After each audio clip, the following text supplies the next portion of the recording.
Et bonsoir. Bonsoir. Hop là. Yo.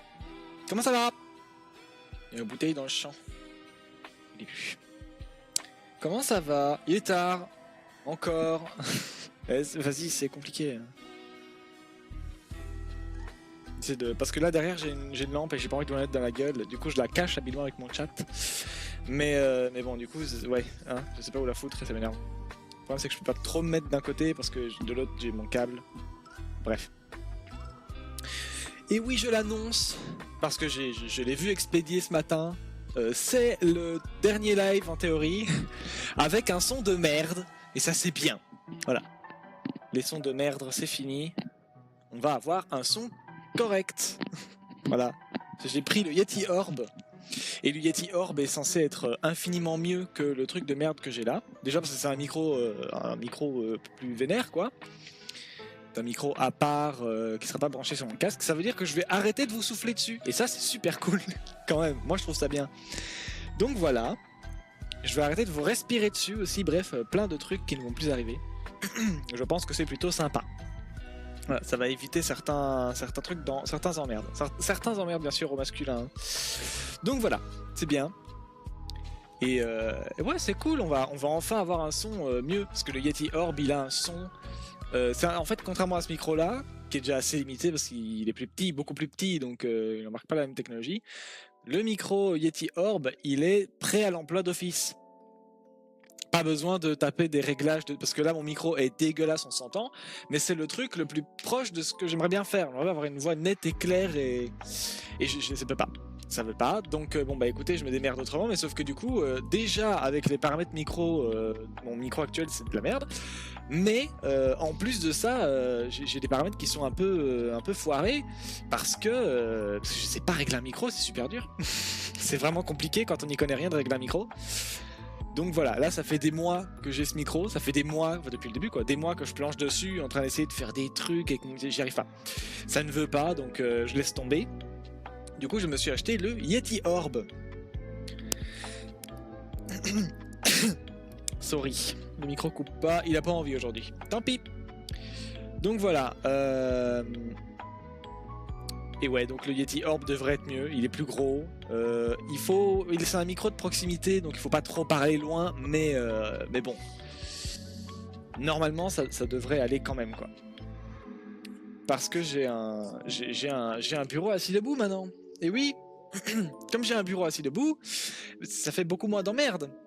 Parce que je suis près de mon bureau, quoi. Mon bureau, il s'arrête là. Ici, là. Voilà. Donc forcément, ça fait des emmerdes en moins. Il y a Léo qui m'a laissé des poils de chat sur mon bureau. Donc voilà, ça fait pas mal d'emmerdes en moins. Mon bureau, je vais pas aller très loin dessus. D'ailleurs, j'ai tellement de place sur ce nouveau bureau qu'il y a des moments, il y a des coins, je sais pas quoi en faire. Et en plus, oui, du coup, le bureau peut suivre ma tête.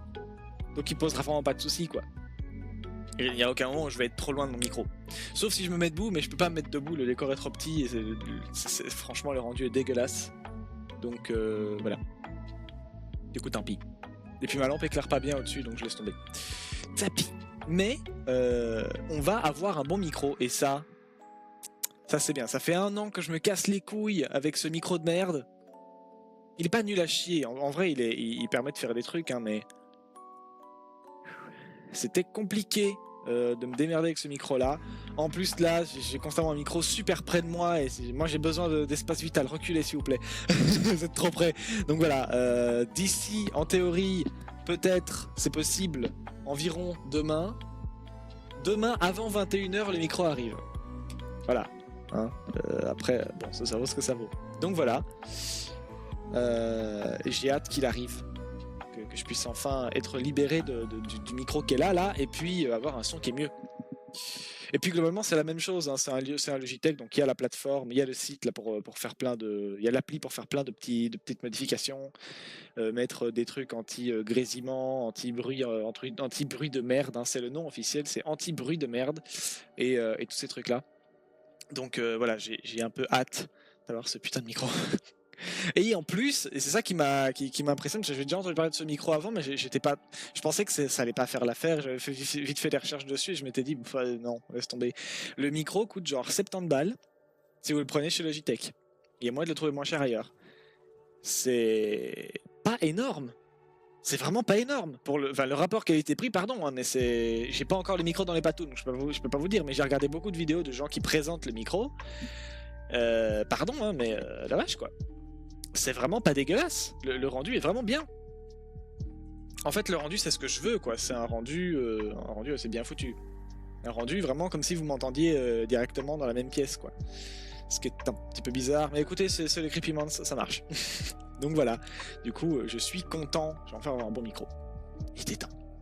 Et en vrai, je l'avais déjà dit hier, hein, mais le micro, plus la lumière, plus, je vois plus rien, j'ai regardé ma lumière, plus la cam, ça fait qu'en vrai, l'essentiel des gros problèmes sont réglés, je trouve. On s'en sort vraiment bien. Je pense, hein. Ouais. Bon, évidemment, tout est cheap, hein, c'est moi qui ai fait le décor, le derrière, là, c'est un peu de la merde. D'accord, enfin, je fais ce que je peux. Hein. Voilà. En vrai, moi, je trouve, je sais pas où mettre mon micro, ça m'énerve. Je trouve que je m'en sors pas si mal. En vrai de vrai. Donc je suis assez content, j'avance bien. Puis voilà quoi, c'est assez cool. Bon, est-ce qu'on n'irait pas voir des bébêtes là? On va faire, c'est quand même le Creepy Month, donc on va aller voir ça. Attendez que j'aille chercher mes pages, ce serait un peu con que je me loupe là-dessus. Voilà. Alors, hop. Qu'est-ce qu'on fait ce soir? Je crois qu'on va de nouveau en faire qu'une, hein, parce que, bon, écoutez, la fatigue, la faim, tous ces trucs-là. J'ai moins de tension qu'hier, mais je suis quand même fatigué. Voilà, donc écoutez, je fais ce que j'ai. Hein. Qu'est-ce qu'on fait du coup? Merde, je vais laisser le son là-dessus. Qu'est-ce qu'on fait? Je rappelle, une liste. Ici, on parle de bébêtes bizarres en tout genre en temps normal, mais là, c'est le mois d'octobre. Donc on fait un truc. Donc on va parler de bébêtes bizarres qui font peur en plus particulier, voilà, parce que j'ai envie et je fais ce que je veux. Là. Et donc, j'ai trouvé une grosse dizaine de bébêtes qui sont un peu flippantes. Il y en a qui sont fort flippantes, d'autres qui sont moins flippantes. Vous verrez bien dans le tas. Vous verrez que ça varie beaucoup. C'est une question d'apparence. Parfois c'est juste bizarre, parfois c'est franchement dégueulasse. Je rappelle quand même qu'il n'y a pas de requins dans le tas, pourtant j'ai trouvé beaucoup. Sachez que les requins, il y en a pas mal qui sont bizarres. Mais alors très bizarres. Mais non, voilà. C'est non. Pas chez moi. Donc du coup je cherche d'autres trucs. Et j'ai trouvé une grosse dizaine d'espèces. Il y en a quelques-unes qui sont bien bizarres. Et je sais déjà, je viens de regarder ma liste et je sais vers quoi on va s'orienter. Parce que c'est l'une de celles à laquelle j'ai pensé tout de suite quand j'ai fait la liste. Moi et les 15 000 personnes dans ma tête, bien sûr. Quand j'ai fait ma petite liste, j'ai tout de suite su. En fait, c'est avec celle-là que j'ai commencé la liste. Parce que j'ai pensé Halloween. On n'y est pas encore, mais bon. Et puis j'ai pensé bestiole bizarre. Et je pense que ça marche très bien. Voilà, ça réunit parfaitement les deux critères. Donc, on va partir là-dessus. Mais d'abord, comme d'habitude, générique. Du clic, c'est magique. Du clic, c'est magique. Je clique l'appareil photo sur moi qui peut compter pour voir et entendre un animal en danger. Zoom dans la grande forêt ou même dans la mer pour trouver l'animal, moi je sais quoi faire. Dis clic, c'est magique. Bonjour, je suis Le chat de Spectre, le mec qui stream. Et oui, c'était mon chat, mon chaton. Et donc, on va commencer avec Ipsignatus monstrosus. C'est un super nom pour dire que c'est une grosse chauve-souris. Oui, on ne le voit pas forcément sur le dessin, à part les ailes là, mais le machin là, la tête, c'est la tête qu'il faut regarder, c'est ça qui est bizarre. La tête est spéciale. Pourquoi? Bon, là, vous avez un dessin, je vais vous montrer une photo. Hein, j'ai trouvé le site pendant le générique. Et donc, voici le machin. Bon, c'est une grande chauve-souris. Accrochez-vous pour ceux que ça pourrait perturber. Parce que, le saviez-tu, il y a des grandes chauves-souris. Des grandes chauves-souris, sa mère, genre. Genre, il y en a qui font plus d'1 mètre. Oui, ça existe. Et ben, celle-ci fait pas plus d'1 mètre, pas à ma connaissance, mais elle est grande. On n'est pas sur les petites chauves-souris de merde que vous avez dans les grottes ou peut-être près de chez vous, parce que moi il m'arrive d'en avoir dans le plafond qui s'invitent dans ma chambre, c'est pas fun, qui font environ cette taille-là. Ça c'est pipou, c'est mignon. Et puis il y a celle-là. Voilà, c'est pas tout à fait la même taille. Où est-ce que je peux vous trouver une photo où on la voit bien par rapport à un être humain? Voilà, celle-là. Bon, ça, elle a beaucoup tourné sur Internet à un moment. Comment vous dire que la taille du bousin est quand même remarquable. Moi, je trouve. Hein. Hop, voilà. Et là, vous n'avez pas du tout les problèmes de cookies. J'adore Internet. On est constamment bombardé de pubs, c'est super. Voilà, le machin. C'est grand.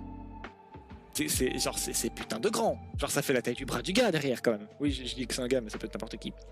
Donc, wow. Et on pourrait croire que c'est du montage. C'est pas du montage, c'est une vraie chauve-souris. C'est une chauve-souris, ce qu'elle est plus chauve-souris. Hein. C'est une chauve-souris. Et c'est une chauve-souris tout aussi chauve-souris que...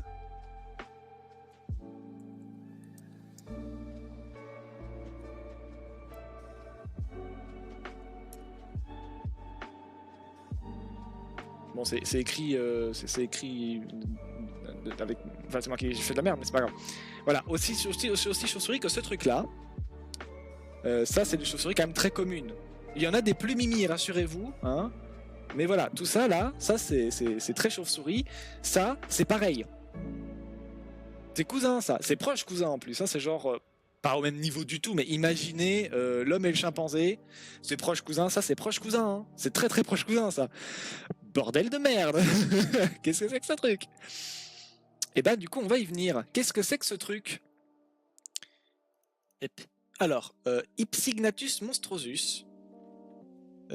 Évidemment ça commence mal parce qu'on ne connaît pas la taille de sa population. Donc, bon vous connaissez à connaître un peu le concept, ça craint pour la classification, la menace, le danger, tout ça. Est-ce que l'espèce va bien? Réponse non. Évidemment que non, aucune, c'est la partie moins fun, mais il y a moyen, si on a un peu d'infos, et on en a quelques-unes ici, de pouvoir les aider un petit peu, les aider à être un peu conservés, quoi, être protégés. Donc là je dis pour la taille de la population on la connaît pas, ça craint, mais c'est super dur de connaître la taille d'une population d'espèces. Parfois c'est juste parce qu'elles sont super répandues. Genre vous connaissez la taille de la population de lombric? Moi non plus. Voilà, il y en a partout, donc comment on fait? Donc faut pas basculer dans un extrême d'un extrême à l'autre, c'est pas parce qu'on n'a pas assez d'informations que l'espèce est forcément dans la sauce. Par contre toutes les espèces sont menacées. Donc bon. Du coup, compliqué. Quoi qu'il arrive, le verdict sera pas fun, mais moi je préchote préoccupation mineure, hein, au moins. Et en vrai, la chauve-souris est quand même pas si connue que ça. Hein. Moi je pense qu'on est peut-être même sur, peut-être pas du vulnérable, mais du en danger facilement, ce qui est le stade après préoccupation mineure. Hypsignathus monstrosus, appelé autrefois Hypsignathe, ou Hypsignathe monstrueux, est une espèce de chauve-souris appartenant à la famille des Ptéropodidés. Je crois que ptère, ça rapport avec les ailes, je sais plus. Et pod, c'est pattes. Je sais pas. Hein, allez. C'est l'unique espèce du genre Hypsignathus. Elle vit dans différents types de forêts humides en Afrique. Oui, souvent, ce dont on parle ici, c'est l'Afrique, le Congo, donc l'Afrique, et tout un tas de trucs comme ça. Il y a et un peu l'Australie aussi, mais bon, c'est toujours en Afrique, quoi. Donc bon. Ou c'est toujours quelque part par là. Donc on part jamais vraiment très loin. En vrai, sur les presque 96 espèces j'ai regardé tout à l'heure, on est toujours par là. Hein. On est toujours vers l'Afrique. On en sort difficilement. Ça veut pas dire qu'on en sort jamais, mais n'arrive pas souvent. Donc voilà, comme quoi, si vous voulez des bébêtes bizarres, c'est plutôt là qu'il faut aller. Ce qui est très con, parce que c'est vraiment un pays dans la sauce, hein, mais c'est pas grave.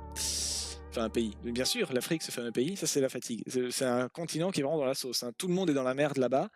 C'est super. Et puis quand on parle pas des dictatures, bon, hein, voilà, la pauvreté globalement. Donc ça craint, voilà. Et puis bon, protéger les espèces quand on galère à bouffer, déjà c'est compliqué. Donc bref, donc la chauve-souris, elle se nourrit de jus de fruits, de figues, de mangues, de bananes, mais elle peut aussi manger des charognes et des petits oiseaux. Ça bouffe des oiseaux. Ce truc bouffe des oiseaux, au secours. J'ai peur. Euh,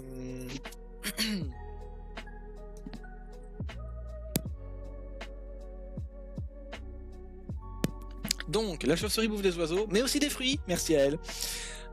Elle bouffe des charognes, donc la bouffe qui traîne par terre, qui a été chassée par d'autres prédateurs. Voilà. Des plantes, quoi, des fruits surtout. Atteignant presque 1 mètre d'envergure quand même, c'est la plus grande chauve-souris d'Afrique. J'ai comme un très gros doute là-dessus. Parce que moi j'en connais une plus grande que celle-là, mais est-ce que c'est considéré comme une... Enfin, est-ce que c'est considéré aussi comme une chauve-souris? Je ne sais pas. Elle est où celle-là? C'est pas la chauve-souris vampire, c'est la chauve-souris... On va dire Dracula. C'est pas ça, mais je pense qu'on a des chances de tomber dessus en l'appelant comme ça. La chauve-souris... Il y en a une qui dépasse le mètre 40, je crois. Enfin, pas je crois, je sais en fait. Mais laquelle? Telle est la question. Oui, bon, là, j'ai forcément, du coup, logique. Attendez. Chauve-souris, 1m40. Au pif, voilà, hop là. Oui, alors voilà, celle-là, la chauve-souris, oui, mais c'est quoi son nom? Oui, d'accord, c'est bien, mais c'est pas ce que je demandais.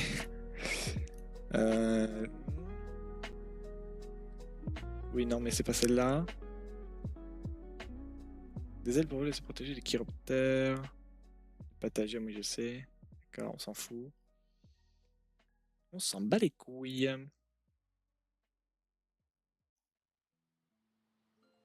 Allez, tu m'apprendras rien. Et le réseau, il est aux fraises ce soir, je suis désolé.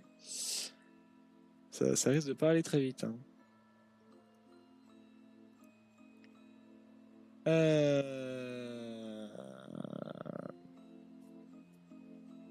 Où est-ce que je vais trouver cette espèce?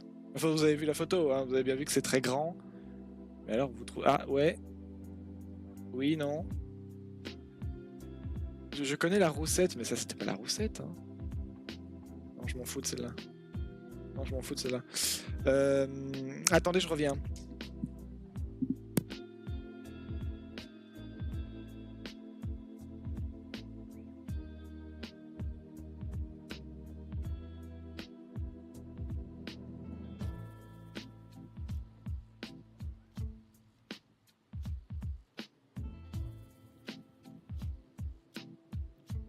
Ouais, j'aurais pu trouver tout seul. J'ai comment dire ça, une carte de l'évolution. J'ai un arbre phylogénétique, pour ceux qui voient ce que c'est un arbre généalogique, mais à l'échelle du vivant, de Kurzgesagt. Je sais plus exactement ce qu'ils sont, mais en gros, ils ont une chaîne YouTube, et ils font des chaînes YouTube selon les langues, etc. Et donc, c'est une chaîne qui vulgarise de la science, en tout genre, il me semble. Et c'est super cool. Allez voir Kurzgesagt. K-U-R-Z-G-E et les autres lettres. Voilà. Et vous trouverez. Franchement, c'est super cool. Kurzgesagt, c'est bien. Et oui, et donc il parle de science en tout genre avec souvent des animations, des illustrations et tout. C'est super bien foutu. Et c'est sérieux. Et ils ont même un site. Enfin, c'est bien foutu. Et ils vendent des cartes. Faites avec leurs petits dessins à leur sauce, leur patte graphique et tout, et c'est super stylé. Et donc ma carte est là-bas, et vous la verrez pas, parce que j'ai la flemme de tourner la webcam. Et vas-y, il faut que je me lève, ça va changer le plan, après ça va être moche, il faudra que je rebouge tout. J'ai la flemme, donc tant pis. Mais voilà, écoutez, si vous tenez absolument à la voir, dites-le toujours dans le chat, on sait jamais. Peut-être que je lèverai mon cul, mais il n'aime vraiment pas se lever, donc il y a peu de chance. Et donc oui, je disais la mégabat, c'est ça le terme, parce que du coup sur ma carte, j'ai pas juste des jolis dessins, j'ai aussi les noms et puis tous les embranchements phylogénétiques. Bon, c'est très résumé, hein, c'est de la vulga, donc on peut pas tout faire correctement dans le détail, mais l'idée est là, et ça s'appelle en anglais megabats, parce que la carte est en anglais, et elle est en allemand aussi, hein, Kurzgesagt, c'est allemand, mais il y a moyen de trouver avec le mot en anglais. Megabats. Et donc là, vous voyez bien que bon, le truc est grand, sa mère, et figurez-vous que c'est pas le plus grand. Il y en a des v'là plus grands. Bon, évidemment, il y a la hammer-headed bat, Donc ça c'est celle dont on parle maintenant, mais là je veux parler de l'autre là. J'aimerais trouver des images où on voit bien la taille. Voilà ça. Ça c'est une mégabat, c'est le machin dont je vous parle. Et c'est un tout petit peu beaucoup plus grand. Oui. Ah ça c'est Dracula, celle-là d'accord. Où est-ce que je peux vous trouver un site qui en parle? Parce que j'imagine qu'Animalia doit en parler. En vrai, j'imagine pas un monde où c'est pas le cas.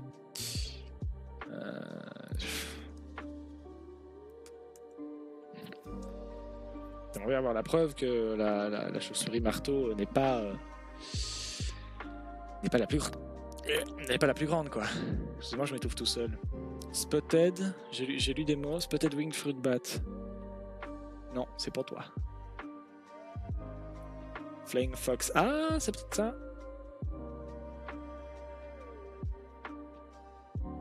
Eh ben super. Attends, le site a tendance à changer si on change la langue. Pas moyen d'avoir une photo dans la version française?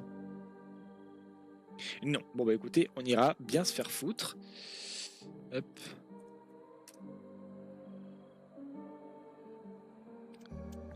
On peut vraiment pas avoir...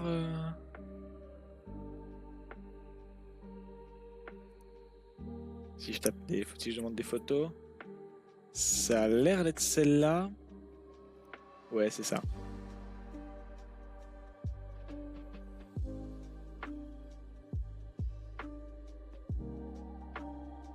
Ouais, mais on va parler un peu des deux, je pense. Hein. Mais bon, d'abord, on va parler de notre pote qui est ici. Pourquoi j'ai 12 000 pages de chauve-souris? Attendez, c'est n'importe quoi. Non, mais ça, c'était les trucs que j'ai cherché pendant que je... Ouais, non, mais laissez tomber, c'est rien. Ça aussi, on s'en fout. Ça aussi. Ça, oui, on a vu. Donc, nous, on va parler de celle-là, d'abord. Après, on parlera de celle-ci. Mais d'abord, celle-là. Donc, moi, je parlais de toi. Et donc, Ipsignathus monstrosus, grande chauve-souris d'Afrique. Ils disent la plus grande, j'ai comme un très gros doute. Envergure 90 cm. Contre envergure, ils le disent pas. Ah, mais il n'y a pas d'information en fait. Il n'y en a pas. Tout court. Ah oui, d'accord.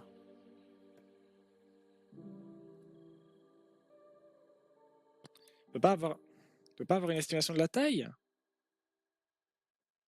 Pas envie d'y passer la semaine non plus, quoi, c'est bon.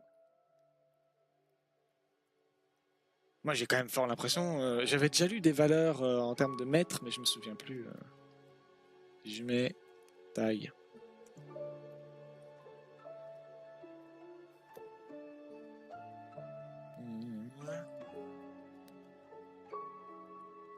Roussette de Malaisie. Oui, mais non. Ah si. Ah bah voilà, je crois que c'est celle-là. Voilà, la roussette de Malaisie. Envergure 2 mètres. Voilà, c'est carré. Donc ça, du coup, je sais pas qui c'est, mais c'est pas la bonne. Hein. En même temps, on n'avait pas de photo, donc... Vampirus, et celle-là, c'est Aldabrensis. Bref, c'est pas de toi que je parle. Moi, je parle de la roussette de Malaisie, qui fait 27 à 32 cm de long, contre Monstrosus, qui fait... Attendez, je vais faire comme ça sera moins chiant. Monstrosus, qui fait... Ouais, bien sûr, il fallait qu'il le mette comme ça pour me faire chier. Entre 19 et 28 cm de long. Donc c'est pas du tout la plus grande chauve-souris du monde, mon cul. Eh oui, mon cuc. Et elle vit à peu près aussi longtemps. Bref. Donc voilà, c'est pas du tout la chauve-souris la plus grande. Et oui, envergure, ça veut dire quoi? C'est quand vous dépliez les deux ailes, d'une aile à une autre, c'est la taille que vous avez. Donc là, vous avez 3 lattes de 30 cm sur la totalité de la chauve-souris. Sur celle-là, vous en avez v'là plus, ni plus ni moins, 2 fois la taille. Voilà. Et vous avez moyen de caser encore une grosse équerre à côté. Donc bon, disons qu'on est tranquille. Donc c'est pas du tout la plus grande chauve-souris du monde. C'est de la merde. D'Afrique peut-être, elle vit... Bah, alors, vous allez me prendre pour un con, mais moi, la géographie, donc bon... C'est où la Malaisie? En Asie, d'accord. Donc c'est bien la chauve-souris la plus grande. Eh, écoutez, on n'est pas tous bons en tout, hein, voilà. Hein, Donc l'Afrique est un pays, maintenant ça, c'est bon, mon cerveau, il faut retourner dormir là. Ça va plus. Je vous ai dit que j'étais toujours fatigué, hein, j'ai prévenu. Bref, penchons-nous sur ce beau pays qu'est l'Afrique du coup. Euh, Donc c'est bien la chauve-souris la plus grande d'Afrique. J'ai dit de la merde parce que la roussette de Malaisie vient de Malaisie et la Malaisie c'est pas en Afrique. Voilà, donc atteignant presque 1 mètre d'envergure, ce qui est de la merde par rapport à celle qui en fait 2, mais c'est pas grave. Oui, c'est ça. C'est la plus grande chauve-souris d'Afrique. Cet étrange animal est aussi appelé roussette à tête de cheval ou encore roussette à... Non, encore chien à tête de marteau. Oui, là, j'avoue que là, je trouve pas, mais ok.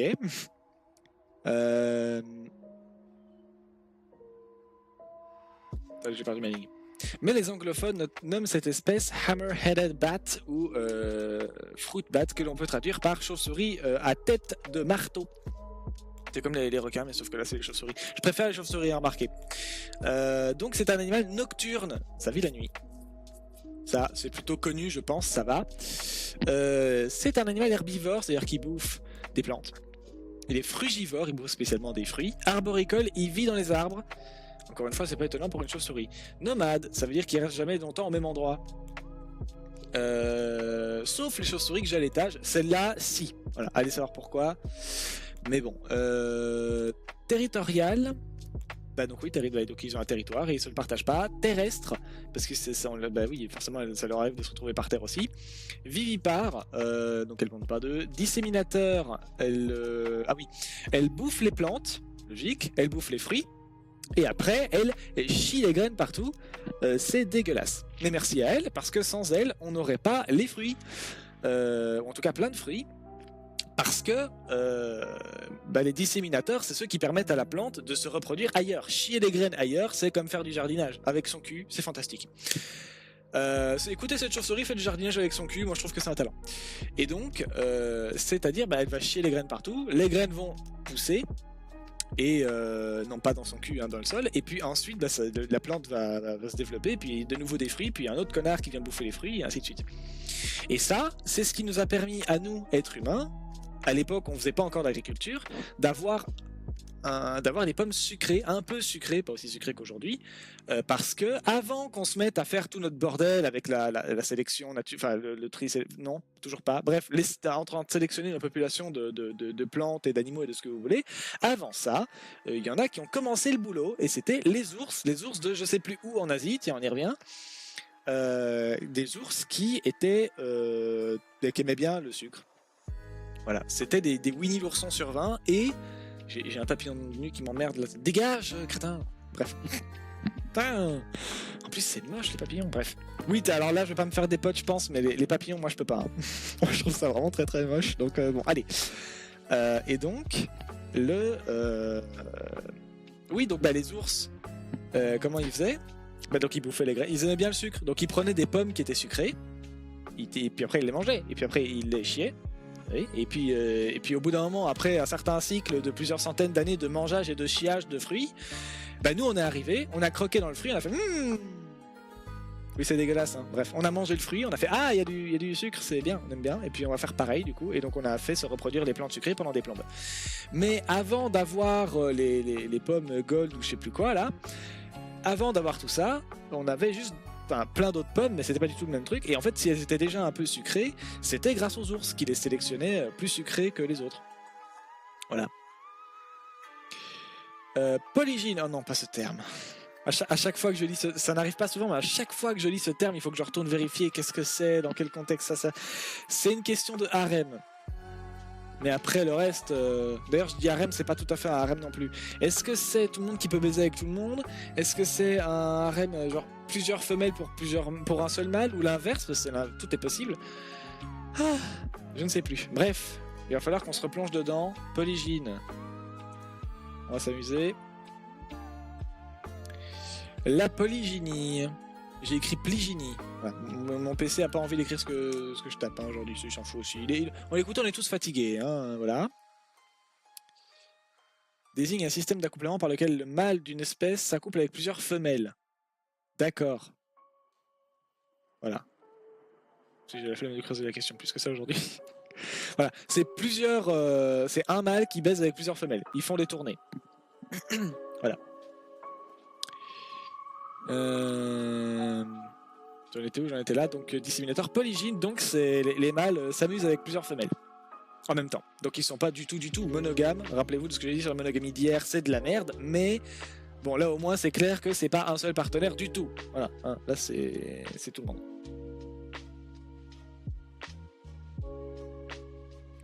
L'aspect social, donc c'est une chauve-souris sociale, elle est territoriale, mais j'imagine que l'aspect social ils l'ont mis pour quand elle se reproduit avec les autres. Hein. C'est-à-dire que quand il faut se reproduire, quand c'est la saison des amours, j'imagine bien qu'il y en a une, c'est pas le cas chez toutes les espèces, mais là je pense qu'il y en a une. Il faut bien qu'ils s'acceptent quand même. Donc là ça va, hein, ils acceptent une petite colocation de quelques minutes, et ou plus, hein, je sais pas, et puis après c'est ciao, fais ta vie, voilà, c'était fun, mais ça va pas durer longtemps. Et voilà, mais je pense pas qu'il y ait vraiment. Je pense pas que l'aspect social soit vraiment écrit pour autre chose que la baise. Je pense pas qu'on les retrouve souvent ensemble. D'ailleurs, ils le disent, non? Que les. Non, ils le disent pas qu'elle est solitaire. Bah, on va voir alors. Apparence, bon, vous l'avez vu, hein, ça va. Enfin, vous l'avez vu d'ailleurs, non pas très bien, mais bref. Il y a des photos là. Je vous remontre. Hop. Ça là. Partout ici, là. Ça c'est elle. Voilà. Hop. Vous avez vu ça quand même? Bon, ça n'a rien à foutre dans une maison, hein, mais waouh quoi. Genre vous tombez là-dessus le matin, moi j'avoue que c'est assez différent de ce à quoi j'ai l'habitude d'avoir affaire quand même. J'ai dit ouf, qu'est-ce que... Non, il y a un bug dans la matrice là, je vais me recoucher. Hein. Donc, vivipare, polygyne, social, migrateur, non migrateur du coup. Ok.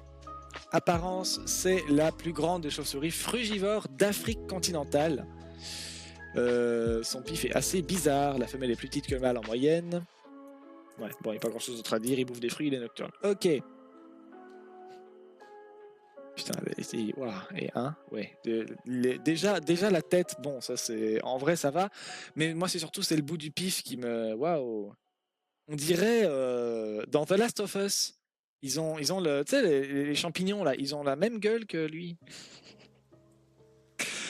C'est pas très agréable à regarder. Donc en Afrique subsaharienne, c'est là-bas qu'on le retrouve.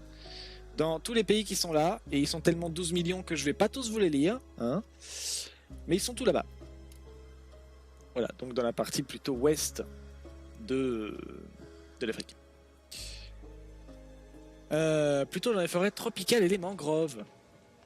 Donc des forêts où il y a beaucoup d'humidité, quoi. Cette chauve-souris est répartie en Afrique de l'Ouest et centrale tout autour du golfe de Guinée et dans le bloc tropical congolais. La présence est bel et bien attestée en Côte d'Ivoire, même dans la capitale Abidjan. Elle gît dans les étages inférieurs de presque tous les types de forêts très ombragées, en mangroves et forêts, mais pas en zone montagnarde. Donc on la retrouve pas quand il y a des rochers, quoi. On la retrouve pas trop en hauteur non plus d'ailleurs. Habitude et mode de vie, c'est un animal nocturne qui se cache à la cime des arbres ou dans les grottes durant le jour. Bon bref, ici, vous savez comment ça marche une chauve-souris, hein, voilà, ça se pendouille la tête en bas et puis ça attend le jour, non, ça attend la nuit, pour pouvoir sortir, puisqu'elles vivent la nuit. Elle se nourrit de jus de fruits en utilisant ses grosses lèvres qui lui servent à entourer le fruit pour pouvoir extraire son jus. En fait ils font un cuni aux pêches, quoi. Oh, je suis désolé, c'est ça, hein. La chauve-souris qui fait un gros cuni à ses fruits, c'est merveilleux. À la saison des amours, les mâles se réunissent le soir dans les arbres pour séduire les femelles et ils se mettent à coasser comme des grenouilles tout en agitant des ailes pendant plusieurs heures de suite afin d'attirer les moufs. Seul un petit nombre de mâles est retenu et assurera la majorité des accouplements. Donc ils dansent tous comme des cons toute la soirée et en plus il y en a genre 4 qui baisent. Putain, tu m'étonnes qu'ils font des cunis à des fruits. Bref, préoccupation mineure, hein, je l'avais pré-shot, ça ne m'étonnerait pas que ce soit pire que ça, mais que comme d'habitude, pour éviter qu'on aille penser qu'ils vont bien, on les mette en préoccupation mineure, même si on n'a pas assez d'informations pour savoir réellement où ils se situent.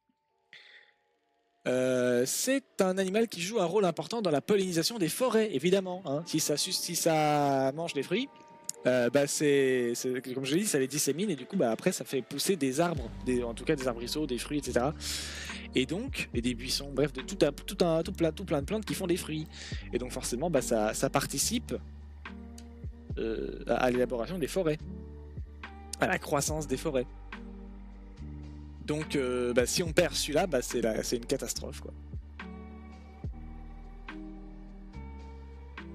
Donc c'est un pollinisateur et un disséminateur du coup. Donc il aide à féconder les plantes et les fruits, et en plus il les bouffe pour aller les chier ailleurs, et du coup ça les fait les repousser ailleurs, et donc c'est pratique. Voilà, voilà. C'est quand même un peu spécial comme truc, hein. Est-ce qu'on n'a pas d'autres infos là-dessus? Est-ce qu'on n'aurait pas un autre site ou quoi qui en parlerait un peu.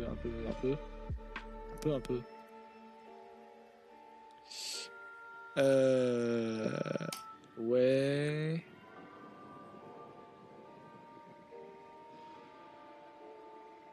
Est-ce qu'ils disent des trucs en plus que ce que moi j'ai déjà dit? Ouais, bon, évidemment. Ouais, non, c'est tout. Ils n'ont pas des grands choses de plus. Tu peux te dégager, par pitié? Merci. Bon, mon internet est en train de bugger, ça m'étonnerait pas que ça plante dans pas longtemps. Voilà, sachez-le, il y a moyen que le stream plante. Écoutez, on fera... Oula, ouais. Ouais.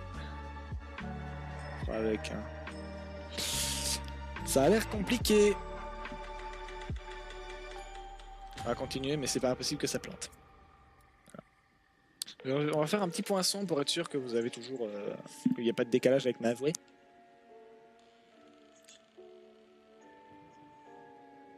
Ouais, non, si, il y a un décalage. Ok, je vais vous remettre. Tac, ici. Bah, dis donc. Le nez qui gratte, au secours. Est-ce que c'est mieux? Normalement, ça devrait être mieux.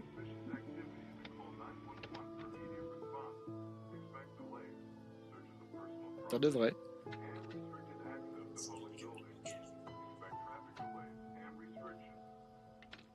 Putain, j'ai tellement... Le réseau est tellement pourri que j'arrête pas d'avoir des... J'ai l'image qui saute et du coup j'arrive pas à savoir si vous avez un problème ou pas.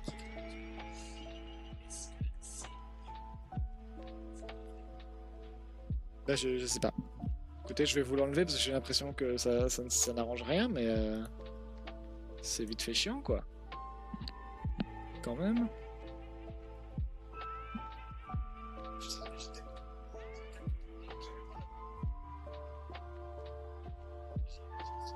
Bon. Je pense qu'il n'y a pas encore de décalage. Il finira par rien avoir un. Le réseau est trop pourri ici pour qu'il n'y en ait pas. Il y en a toujours un à chaque stream. Si vous voyez que ma voix est décalée par rapport à mon visage, bah écoute, dites-le moi. Hein, dites-le moi dans le chat. Puis sinon, ne sais pas. Ne sais pas trop, je verrai bien. En fait. Alors, en attendant, je pense que je vais laisser ça comme ça. Donc c'était ça pour le Hypsignathus monstrosus.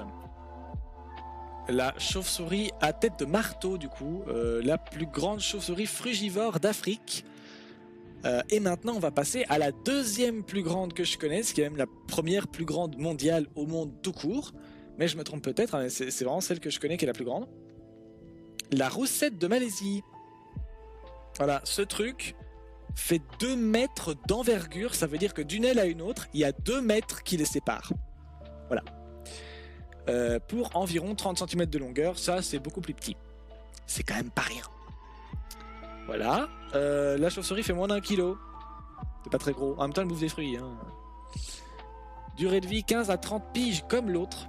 Hein. L'autre c'était estimé 30 ans, je crois. Donc, ah oui, du coup, j'ai supprimé le site parce que je suis un gros kéké, mais en fait, il me le faut. Ah non, c'est bon, je l'ai pas supprimé. Voilà. Ici, 30 ans, 15-30 ans, 234 à 420 grammes contre 600 à 1000 grammes, donc évidemment, c'est pareil. 19 à 28 cm de long contre 27 à 32 et 90 petits centimètres de merde de diamètre, d'envergure contre 2 mètres d'envergure, bordel de merde. Voilà. Et il faut que je garde le vidéo. Il faut que je garde le site parce que je mets les sources des sites que j'ai consultés en live dans la description des vidéos. Parce que oui, j'ai une chaîne YouTube sur laquelle je mets mes rediffs. Ça s'appelle Spectre Rediff. C'est écrit pareil qu'ici avec la même pp. Vous avez le lien sur la page Twitch. pour aller voir toutes les VOD que Twitch ne veut pas garder du coup. Donc voilà. Alors on va parler de Pteropus vampirus. La roussette de Malaisie est une espèce de chauve-souris géante, frugivore encore une fois, vivant en Asie du Sud-Est.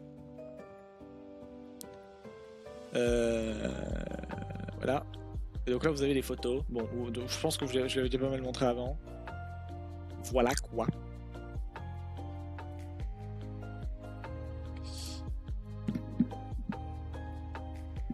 Donc c'est grand, voilà. C'est grand, c'est grand. Bon, ça commence petit quand ça naît, mais c'est grand. Ah, il y avait une vidéo sur le site que je voulais vous montrer, on y reviendra après, mais bon, tant pis, là on est lancé. Écoutez, c'est le bordel, c'est pas grave. Donc, le truc, on le trouve où? En Asie. On le trouve en Asie du Sud-Est, plus exactement, dans une très petite partie en vrai. Hein. La tache bleue, là, c'est lui. Ça, c'est la chauve-souris, donc c'est pas grand-chose. Aussi dans des forêts tropicales humides et dans les mangroves qui sont des forêts humides aussi, hein, avec beaucoup plus d'eau, mais enfin l'idée est là, hein, les mangroves c'est des ruisseaux avec des forêts, c'est des forêts dans des ruisseaux, alors que les forêts tropicales humides c'est des forêts et des ruisseaux mais ils sont pas forcément l'un dans l'autre. Voilà. Alors, les habitudes et modes de vie, Pteropus vampirus est la plus grande espèce de chauve-souris au monde. Voilà, ça j'avais raison. Elle peut en effet atteindre 1,70 m d'envergure, je fais 1,71 m. Voilà, je fais 1 cm de plus. Pour environ 1,5 kg, et oui, non, là par contre je la bats à plat de couture malheureusement. Elle est aussi nommée Kalong de Malaisie, Roussette de Malaisie, Roussette c'est plus joli, hein, ou Grand Renard Volant, ça aussi c'est joli. Elles forment des colonies qui peuvent compter quelques individus à plusieurs milliers. Et c'est beaucoup. Ça fait beaucoup de colocs. Elle vit essentiellement dans le sud-est asiatique, donc de l'Asie. Bref, c'est écrit asiatique, c'est bizarre. Donc au Vietnam, en Thaïlande, en Malaisie, en Indonésie, au Myanmar et aux Philippines. En dépit de ce que peut laisser penser son nom, Pteropus vampirus est une espèce frugivore qui se nourrit de fruits, de fleurs, de pollen et de nectar. Elle favorise la reforestation, tout comme l'autre, en chiant des graines partout, merci à elle, qui vont laisser pousser des fruits qu'elle pourra remanger, rechier partout, et c'est le cycle du mangeage et du caca. En une seule nuit, elle peut se déplacer sur des distances atteignant 50 km. Elle te fait 50 km de distance en une nuit. Ok. Bon, arboricole, elle vit dans les arbres aussi. Nidicole, elle fait des nids aussi. Disséminateur, elle chie les fruits aussi. Pollinisateur, elle pollinise les fleurs pour pouvoir manger les fruits qu'elle ira chier plus tard aussi. Jusque là, c'est globalement un copier-coller plus joli et plus grand de ce qu'on a vu avant. Ah oui, sauf que lui, il est migrateur, ce qui n'était pas le cas de l'autre, si. Toi, tu es non migrateur. Territorial, mais non migrateur. Et toi, tu es migrateur. Toi, tu iras jamais deux fois au même endroit. Donc, la roussette vampire truc, là, celle-là, elle est totalement... elle est... Ah, attends, j'avais pas vu nomade ici? Nomade. Comment tu peux être nomade et non migrateur?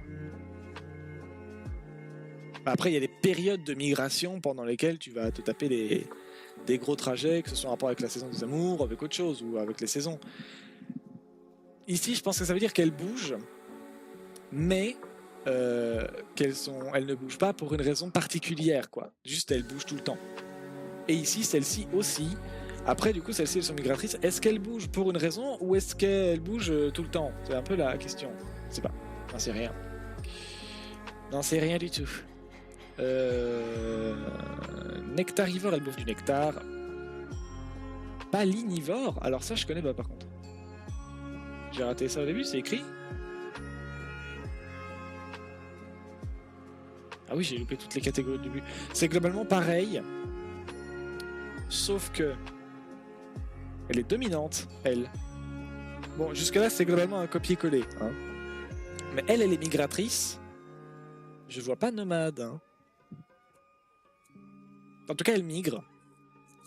Et globalement, c'est un copier-coller, sauf que elle est palinivore. Et je sais pas ce que c'est, quoi. C'est quoi palinivore?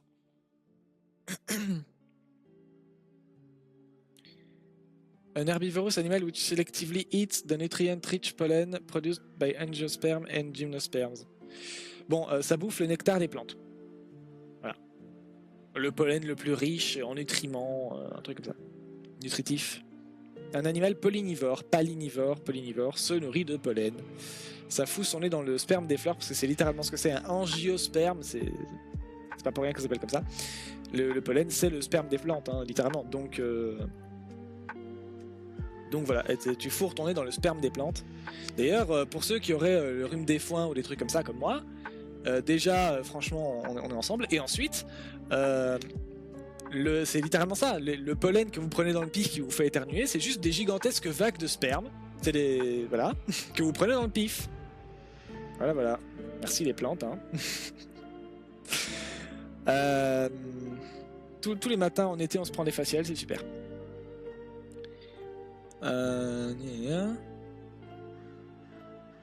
Et donc oui, elle favorise la reforestation en disséminant les graines qu'elle mange. En une seule nuit, elle se tape des distances énormes.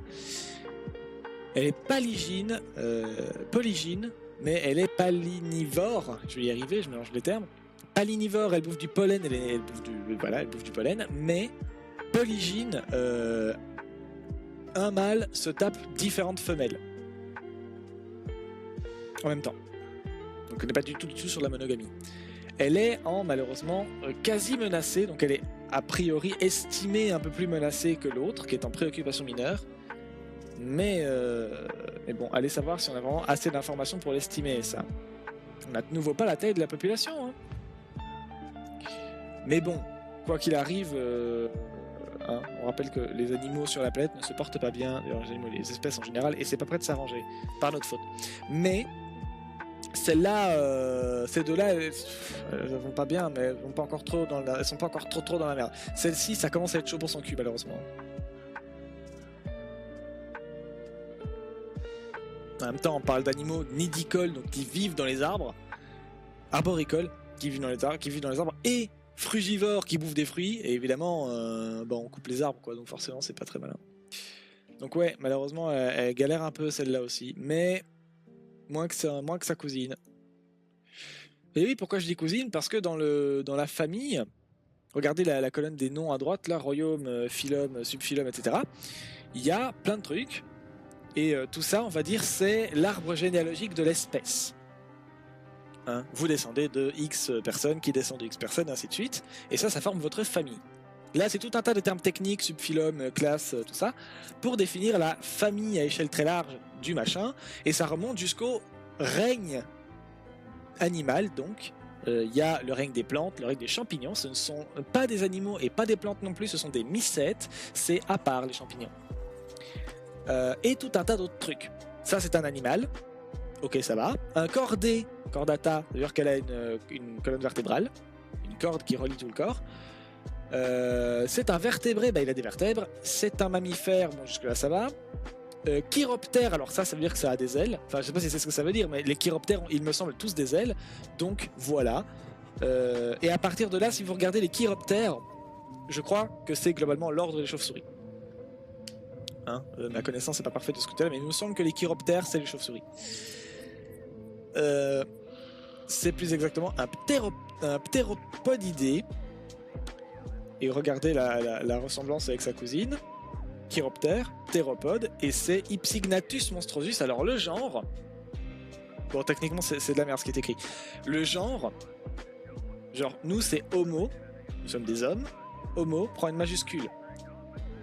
Et pour nommer une espèce, on doit mettre le genre avec une majuscule plus un truc en plus, qui définit exactement de quoi on parle parmi tout un groupe de trucs en fait.